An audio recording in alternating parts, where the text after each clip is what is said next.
My name is Samir, and I am 23 years old. 2 years ago, I made the most significant decision of my life. I moved to the United States. It feels like only yesterday, but it has truly been a roller coaster of emotions, surprises, and moments I never imagined I would experience. Coming from a middle-class family in India, I always dreamed of going abroad, seeing the world, and building a better future for myself. I had a good job back home, but the USA called to me. It wasn't just the promise of a higher salary or living in a foreign country. It was the idea of possibility. That is what America represented to me. When I first stepped off the plane in San Francisco, I could hardly believe I was actually there.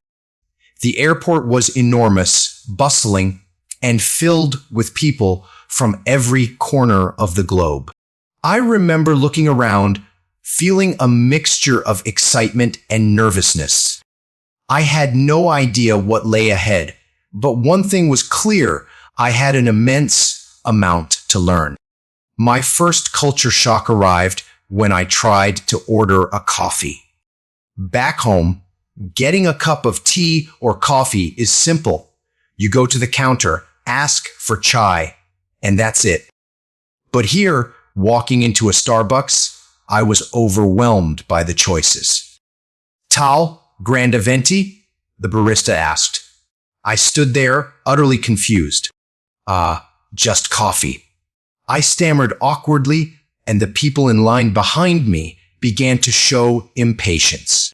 The barista offered a polite smile, but I could tell she was waiting for a proper decision. After a few more questions and some awkward guessing, I finally walked away with a plain black coffee. It wasn't what I expected, and it tasted bitter, but it was my first real taste of America. That was just the beginning of my small confusions. Back home, we drive on the left side of the road, but in the US, it's the right. I recall the first time I sat behind the wheel of a car here, my palms were sweating and my heart raced. I was so focused on staying on the right side that I missed a stop sign and nearly caused an accident. The driver in the other car honked loudly, throwing his hands up in the air as if I had committed a crime. I waved apologetically, but he sped off without acknowledging me. Welcome to driving in America. I had rented a small apartment just outside the city. It wasn't much, barely enough space for me and my suitcase. That first night, I looked around, thinking, is this really it? Is this what I left home for?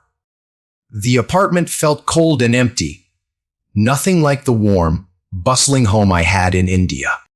Back home, there was always someone around: my parents, my sister, even neighbors who would drop by for a chat. Here it was silent.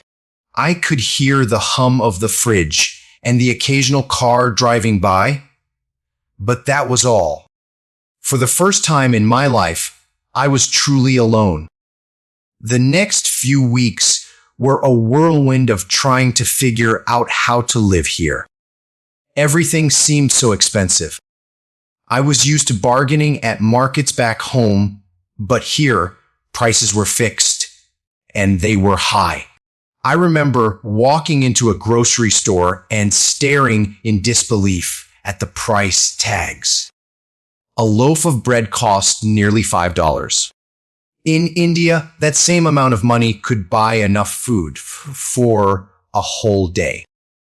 I quickly learned that if I wanted to survive here, I had to budget carefully.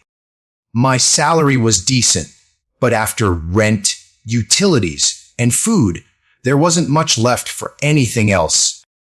I had to share my apartment with a roommate to cut costs. But even that didn't leave much breathing room. Eating out was a luxury. A simple meal at a restaurant could easily cost $20 to $30. And don't even get me started on the tipping culture. In India, you leave a small tip if you are really happy with the service. But here, tipping is expected, usually 15 to 20%. The first time I went out to eat, I didn't leave a tip because I didn't know, and the waiter gave me a look I will never forget. I felt terrible once I realized my mistake, but it was a learning experience. Speaking of learning, my English was tested in ways I didn't expect. I had always been confident in my English skills. After all, we spoke English in school, and I thought I had a good handle on it. But American English, that was something else. People here speak fast, really fast, and they use slang I had never heard before. What's up? Someone asked me in the office on my first day. I blinked, confused. Was he asking about work? Did he want to know if something was wrong? I just smiled and nodded, which became my go-to response when I didn't understand something. Over time, I started picking up on the little things, like how Americans love small talk. Back home, if you see someone in an elevator, you don't strike up a conversation. But here, people ask, "How's your day going?" Or "Nice weather today." Huh. It's casual, friendly, but also strange at first. I wasn't used to talking to strangers, but it became a part of my daily routine. And then there was the loneliness. I didn't expect it to hit me so hard, but it did. In India, family is everything. We are close, always together, always supporting each other. But here, I was on my own. I would come home from work to an empty apartment. No mom waiting with a warm meal, no dad asking about my day. Just me and the four walls I would call home, of course, but it wasn't the same. My parents were proud of me, but I could hear the concern in their voices. They would always ask, "Are you eating well? Are you okay?" And I would say yes, but deep down, I wasn't sure. There were days when I questioned my decision. Was this really what I wanted? To be thousands of miles away from home, struggling to make ends meet, learning a new culture, and trying to fit in. It wasn't easy, but every time I thought about giving up, I reminded myself why I came here in the first place. I came for a better life, for opportunities, for a chance to prove myself. Things started to change when I made my first friend, Josh. He worked in the same office as me, and one day he invited me to lunch. I was hesitant at first. Back home, you don't just go out with people you barely know. But I went, and it turned out to be one of the best decisions I made. Josh introduced me to other people, helped me understand the American way of life, and even taught me some slang. He made me feel less like an outsider and more like I belonged. As time went on, I started to find my rhythm. I learned how to navigate the city, how to budget my money, and how to cook my own meals. I even started to enjoy the little things, like walking through the park or grabbing a coffee on a lazy Sunday morning. There were still tough days, of course, days when I missed home so much it hurt. But slowly, I was building a new life here. One of the most surprising things I learned about Americans is how much they love their dogs. Everywhere I went, people were walking their dogs, playing with them in parks, and even bringing them to cafes. It seemed like there were more dogs than kids. I didn't understand it at first, But after seeing how much joy these pets brought to their owners, I started to get it. Dogs here are like family. People treat them with so much care and affection. It was heartwarming, and it made me think about getting a dog myself one day. As time passed, life in the US began to feel a little more familiar. I settled into my job, and Josh had become a good friend. But amidst the busy workdays and adjusting to life here, something unexpected happened. I met her. Her name was Amanda. She worked in a different department at my office, and we met during a team building event. At first, it was just friendly smiles in the hallway, casual small talk about work. But soon, things became more than that. Amanda was everything I admired: smart, funny, and full of energy. She had a way of making every situation feel lighter, and before I knew it, I found myself thinking about her all the time. We started going out for coffee after work, and those small moments with her became the highlights of my day. She was the first person in the US who made me feel completely comfortable, like I didn't have to try so hard to fit in. With her, I could just be Samir.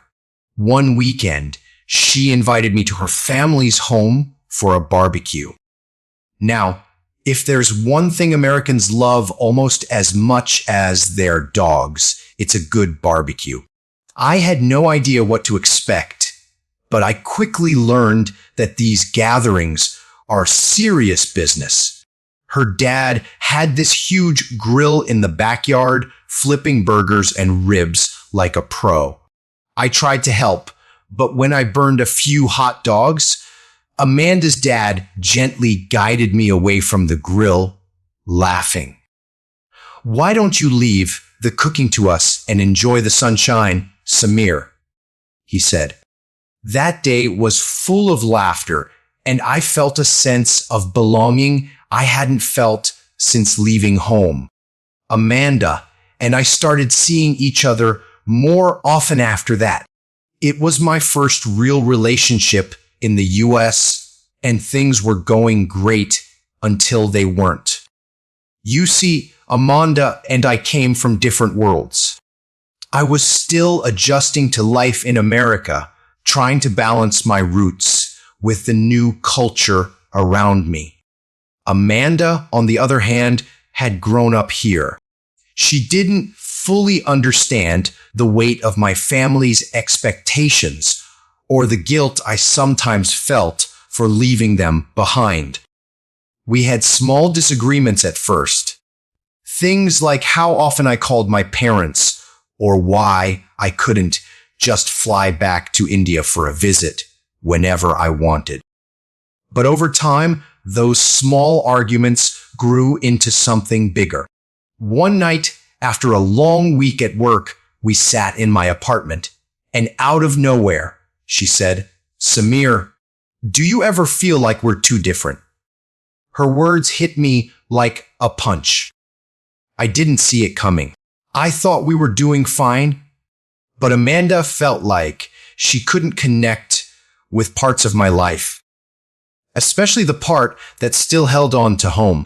We tried to work through it, but it became clear that no matter how much we cared for each other, we were heading in different directions. The breakup was hard. There were nights when I lay in bed, staring at the ceiling, wondering if I had made a mistake coming here. I missed her.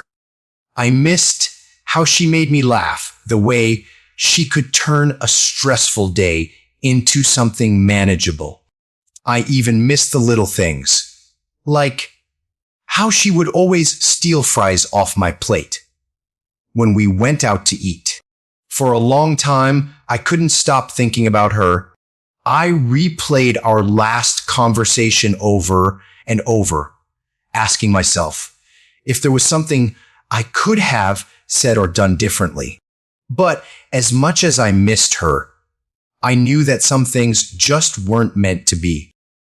Life had a way of teaching me that sometimes we have to let go of people, not because we don't love them, but because staying together would hold us back from becoming who we are meant to be. So I focused on healing. Josh, being the good friend he was, would drag me out of my apartment when he could see I was stuck in my head. "You need to live a little, man," he would say, practically pushing me out the door to grab a beer or watch a game at the bar. I didn't drink much, but it was good to be around people, to laugh at stupid jokes, and forget my worries for a while.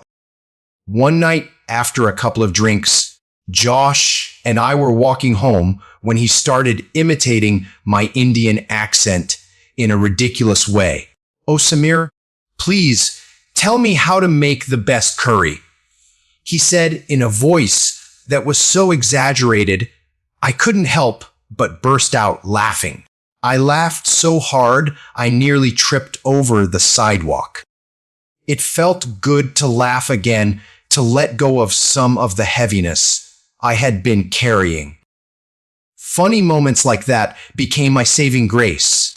Like the time I tried to make an Indian dish called samosas for Josh and our friends. I thought it would be nice to introduce them to some of my culture. But halfway through, I realized I had added way too much chili powder. When Josh took his first bite, his eyes bulged and his face turned red. "Dude, are you trying to kill me?" he gasped, chugging water. Everyone burst out laughing, and even though my cooking was a disaster, that night became one of my favorite memories. On the work front, things were steady. I was getting better at handling my responsibilities, and my confidence in my English was improving. But every now and then, I would still get thrown off by some American phrases. Once, during a meeting, my boss said, "Let's circle back to that later." I nodded, but I had no idea what circle back meant. Later, I found out it just meant to return to the topic. It's funny how the smallest phrases can make you feel like an outsider, but over time, I learned to laugh at these moments rather than feel embarrassed. Mistakes are just part of learning, after all. Traveling around the US was another adventure. One weekend, I decided to take a solo trip to New York City. Everyone always talks about how it's the city that never sleeps, and they weren't lying. The moment I stepped out of the subway in Times Square, I was hit with a wave of noise, lights, and people. It was overwhelming and exciting all at once. I spent hours just walking around, marveling at the tall buildings and the energy of the city. I tried New York pizza for the first time. It was huge, greasy, and delicious. I even met a street performer who was playing the saxophone. And when he noticed me watching, he winked and started playing the tune of an old Bollywood song. It was such a random, unexpected moment, and I couldn't stop smiling. But beyond the excitement of new experiences, there were life lessons that hit hard. One thing I learned quickly was how to manage money.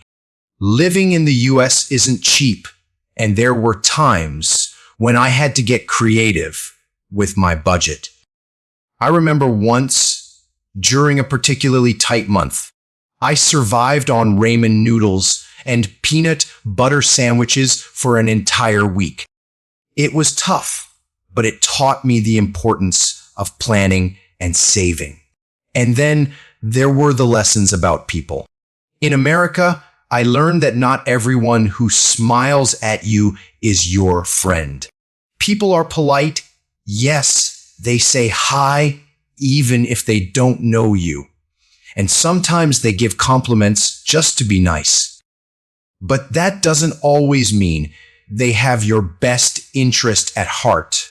I had to learn to trust my gut to recognize the difference between genuine kindness and surface level politeness. There were people who supported me wholeheartedly, like Josh, but there were also people who didn't care if I succeeded or failed. Through it all, though, I realized the importance of family. No matter how far I was from home, my parents were always there for me. Their phone calls, their words of encouragement, and even their gentle scolding kept me grounded.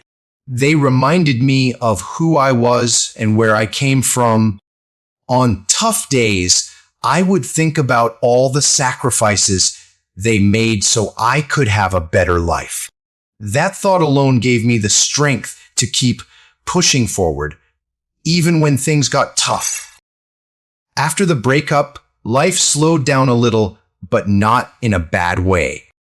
I had more time to focus on myself, my work, and most importantly, my English. You would think after living in the US for a while, I would have it all figured out, but no. English is like a tricky puzzle, always throwing new challenges my way. One day I would feel like I had it under control, and the next I would find myself completely lost in a conversation. Take, for example, this one time at work.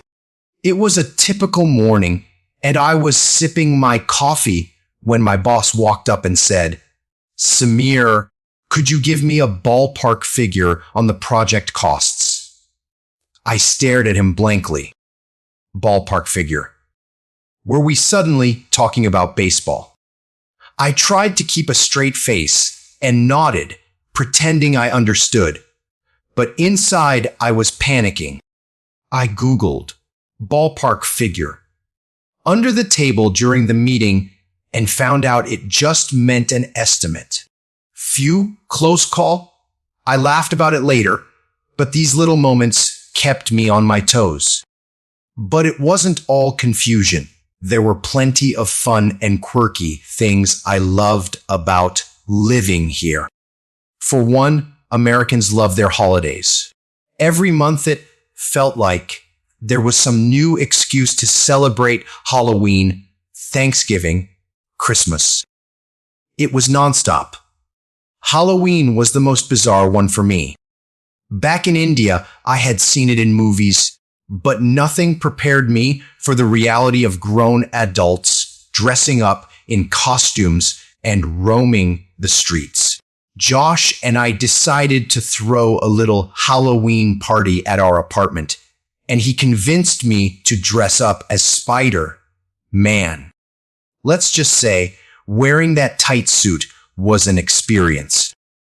Halfway through the party, the mask became so unbearable, I ripped it off, much to the amusement of my friends. Josh, on the other hand, dressed as a giant hot dog and spent the entire evening telling people to relish the moment. It was so bad, it was funny. Funny moments like that became a part of my everyday life. Once, I went to a drive-through for the first time. I had seen them in movies, but never experienced it myself. I was so nervous about getting the order right that when the lady asked, "Do you want fries with that?" I panicked and said, "No, I'll just take the ketchup." The lady at the window gave me the most confused look, and I drove away with only ketchup packets and no fries.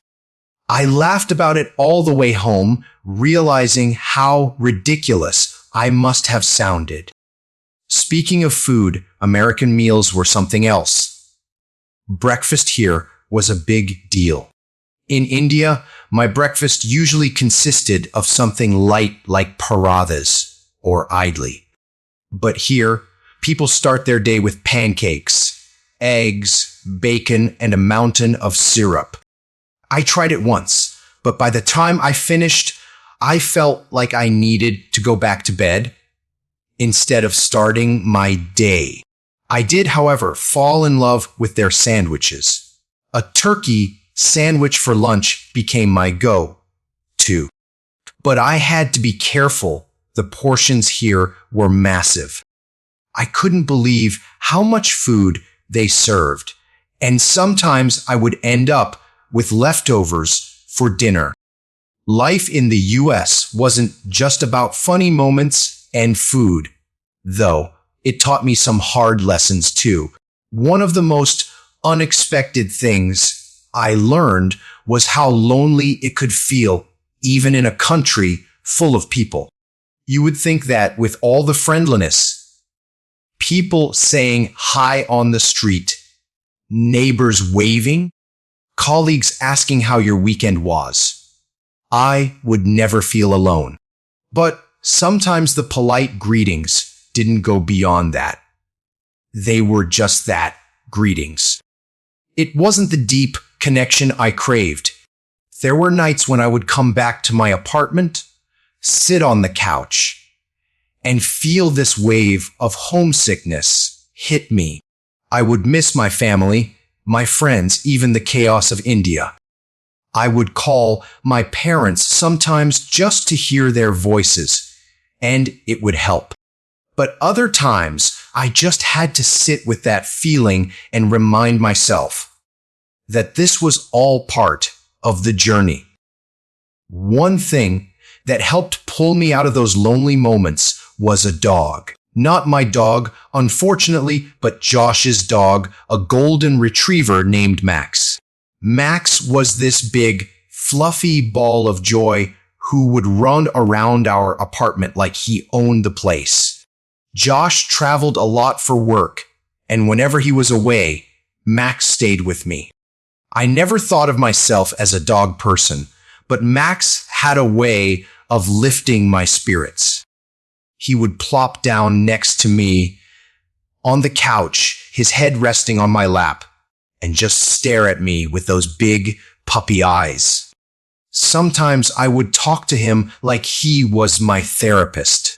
Max, you won't believe the kind of day I had. And he would just listen, wagging his tail like he understood every word. It's funny how much comfort a dog can bring, and I realized why there seemed to be more dogs than kids here. People found joy in them, and honestly, so did I. Then came one of the biggest learning curves of my life dating. After Amanda, I didn't think I would dive into the dating world so soon, but life had other plans. I decided to try out this thing called online dating. Everyone was talking about apps like Tinder and Bumble, so I thought, why not? I created a profile, uploaded a decent picture, and within a few hours, I got my first match. Her name was Sarah, and she was cute, blonde hair, blue eyes, with a great smile. We messaged back and forth for a while, and she seemed cool, so we decided to meet up for coffee. The day of the date, I was nervous. I had heard horror stories about online dates going wrong, but Sarah seemed normal enough. We met at a cute little coffee shop, and I ordered my usual black coffee, no sugar. Sarah, on the other hand, ordered some complicated drink with extra foam, caramel drizzle, and a shot of who knows what. The conversation started off fine, but halfway through, I realized we didn't have much in common. She was talking about some reality TV show I had never heard of, and I tried to follow along, but it was like she was speaking a different language. Then came the awkward silence, the kind where both of you are searching for something to say, but come up empty. I tried to break the tension with a joke, but it fell flat. By the end of the date, we both knew it wasn't going anywhere. We said our goodbyes, and I walked home laughing at how uncomfortable it had been. That was the first and last time I saw Sarah. Dating in the US was a roller coaster, full of awkward moments, but also some sweet ones. I went on a few more dates, some better than others. But what I learned was that relationships here were different from back home. In India, relationships often involve families from the start, but here it was more casual, more about finding a connection without the pressure of commitment right away. It was a different approach, and it took some getting used to. But amidst all the dating disasters and awkward moments, I was growing. My English was improving. I was becoming more confident in myself. And I was starting to really appreciate the small things about living in the US. I loved how people here could find joy in the simplest things, like spending a sunny afternoon at the park or grabbing ice cream on a hot day. It was a slower pace of life in some ways, and it taught me to slow down too. I started to make peace with the things I couldn't change.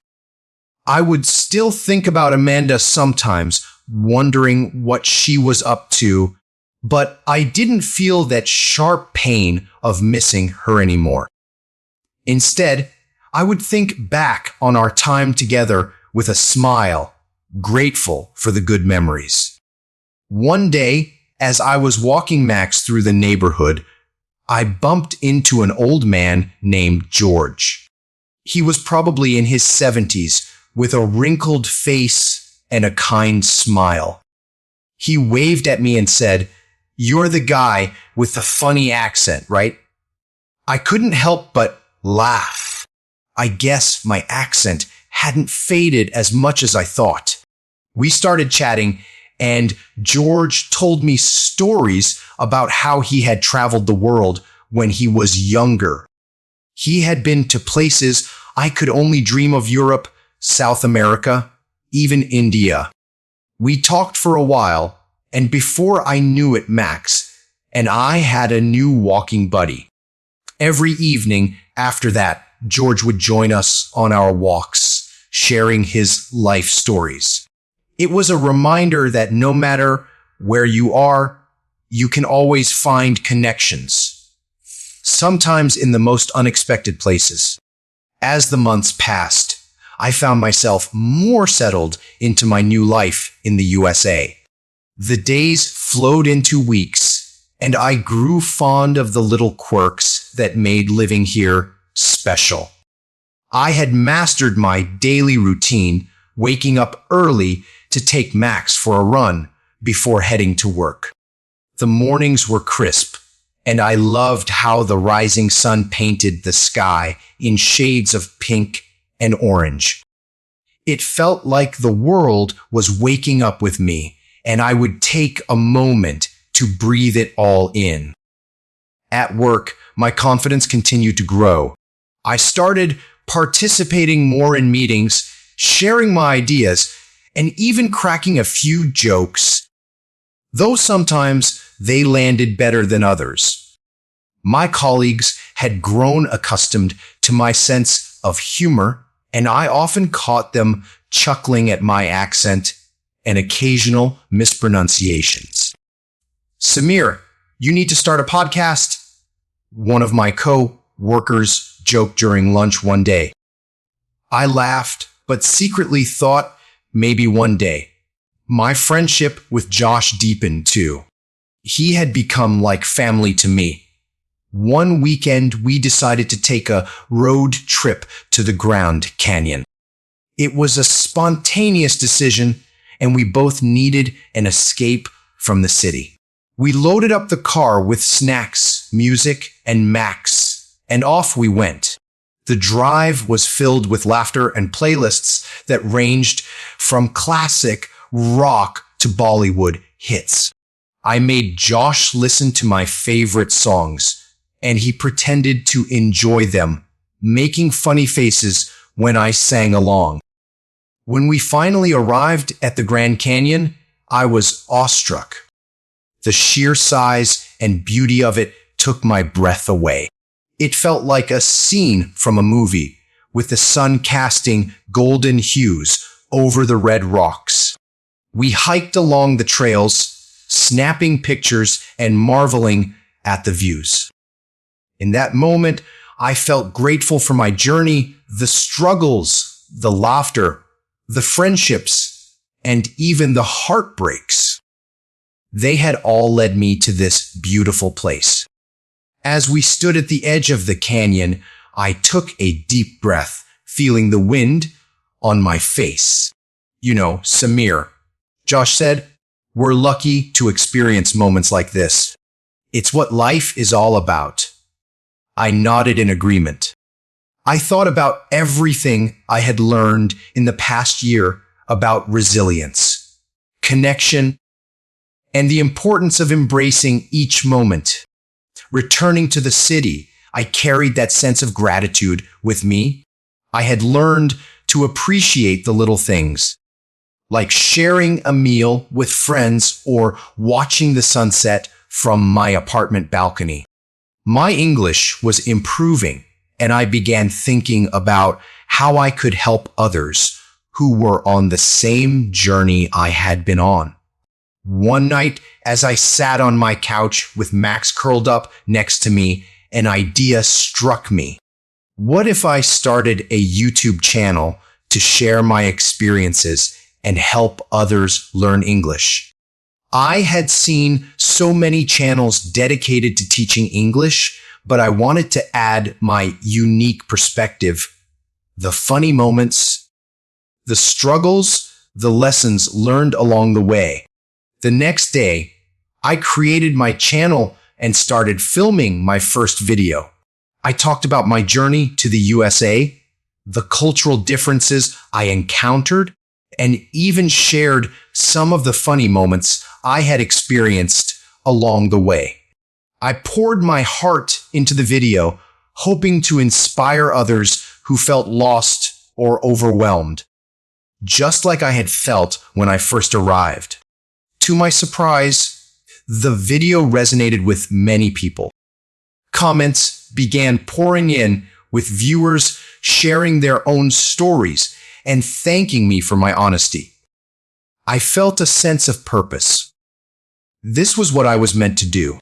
With each new video, I gained more followers and felt a growing community around me. I was no longer just a boy who moved to the USA. I was a storyteller, a friend to those navigating their own paths. Eventually, my channel took off. I found joy in creating content that was not just educational, but also entertaining. I incorporated humor, sharing embarrassing stories and the things I still struggled with, like navigating social situations or ordering food. I brought my viewers along on my adventures, whether it was trying a new food or exploring a new city. Through it all, I never forgot the importance of connection. I continued my friendship with George, and our walks became a regular part of my week. He shared stories of his travels, and I shared my experiences with learning English. Our friendship blossomed, and he became a mentor to me in many ways. He taught me about life and its adventures, the value of sharing stories, and how every experience, good or bad, shaped who we are. As the seasons changed, so did my life. I learned to embrace change, to forgive, and to let go of the past. I still thought about Amanda occasionally, but instead of sadness, I felt a sense of closure. I was grateful for the love we shared and the lessons that taught me about relationships and myself. One evening, as I sat in my favorite cafe with a warm cup of coffee, I reflected on my journey. I realized that life in the USA had transformed me. I had learned to be more open, more resilient, and most importantly, to cherish the connections I made along the way. I felt proud of how far I had come from the boy who arrived with uncertainty to the young man who found his voice and purpose. In that moment, I made a promise to myself.